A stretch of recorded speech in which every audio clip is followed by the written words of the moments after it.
నేను ఉద్యోగం వదిలిపెట్టి తప్పు చేశానేమో, దేవుని సేవ కొరకు ప్రతిష్ఠించుకొని 46 ఏళ్ళు పోరాడి దెబ్బలు తిని నా నెత్తురు చిందించి నిస్వార్థంగా ఏమి సంపాదించుకోకుండా 46 ఏళ్ళు నేను నా కుటుంబాన్ని అన్నిటినీ, నా ఆస్తిపాస్తులు అన్నీ పోగొట్టుకొని వట్టి చేతులతో మిగిలిపోయాను. ఇంత త్యాగముతో, ఇంత కష్టపడి ఈ వయసులో కూడా పరిగెడుతున్నాను. ఒకవేళ సేవకు వచ్చి నేను తప్పు చేశానేమో అని నాకు సీరియస్గా అనిపించింది. నోరు జారటం లేదు, నా హృదయపు లోతుల్లోంచి మాట్లాడుతున్నాను. ఎందుకో తెలుసా? వేల కొద్ది ప్రసంగాలు చేశాను, మీకు తెలుసు. అనేక విషయాల్లో నాది వరల్డ్ రికార్డు. 4000 పెళ్ళిళ్ళు చేసినాడు ఎవడు లేడు. అందులో 400 కులాంతర వివాహాలు సొంత ఖర్చుతో చేసిన వాడేవాడు లేడు. 126 బైబిల్ చదువుతున్నా, చాలా తక్కువ మంది ఉంటారు. అనేక విషయాలలో నాది వరల్డ్ రికార్డు. ఇంత కష్టపడి సేవ చేసి ఇంకా పెద్దవాడైనోడు ఒక్కడు కనపడట్లేదు.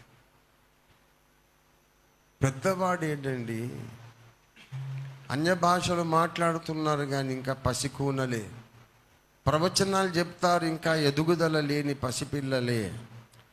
ఉపదేశములు ఐశ్వర్యవంతులంటే అర్థమేంటి తెలుసా? బోల్డ్ అని ప్రసంగాలు తెలుసు, చేస్తారు, అయినా పసిపిల్లలే. చాలా జ్ఞానం సంపాదించారు కానీ ఇంకా పెద్దవారు కాలేదు. ఇందుకేనా నేను ఈసీఐఎల్లో నా ఉద్యోగం వదిలి ఇంత కష్టపడ్డాను? 40 ఏళ్ళు ప్రయాసపడ్డా, ఒక్కడిని పెద్దోళ్ళు చేయలేకపోయా. జీవితంలోనే నేను ఓడిపోయాను. ఆ కొడుకు నాకు పుట్టకపోయినా బాగుండు అన్న తండ్రిలాగా అయిపోయింది నా పరిస్థితి. 1000 మందిని కన్నాననే సంతోషం ఉండేది ఒక 10 ఏళ్ల కిందట దాకా. నాకు నేను కనకపోయినా బాగుండునేమో అనిపించింది. మొన్న గమనిస్తూ ఉన్నాను, మోసే మైండ్ ఎవరికి రాలే. నేను మిమ్మల్ని విమర్శించట్లేదు, నిరాశపరచటం లేదు, కానీ ఒక్క మాట ఆలోచించండి. కింద కూర్చొని నేను ఇలాగ అనుకుంటున్నాను, పైన కూర్చొని దేవుడేమనుకుంటున్నాడు? అది కదా ముఖ్యం. ఆఫ్టర్ ఆల్ రంజిత్ తోఫీ రేపాటి వాడు, మట్టి పురుగు, వాళ్ళు ఉంటాడు, రేపు రాలిపోతాడు.